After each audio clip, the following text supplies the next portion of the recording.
Sevginin o qədər gücü var ki, heç nə qarşısında dayana bilmir. Həmişə din düşmənləri dinin o sevgi hissəsinə hədəf alırlar.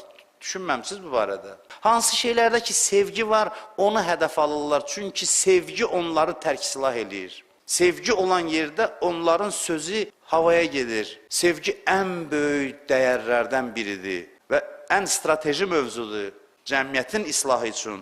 Xüsusilə indiki zamandakı ictimai münasibətlər zəifləyib, zədələnib, sosial şəbəkələr həyatımıza daxil olub, adi insanlar adi elementar ünsiyyətdən məhrum olub. Gedin kənardan baxın, hərdən mən baxıram, özümüz də bəzən elə bu hallara düşürük.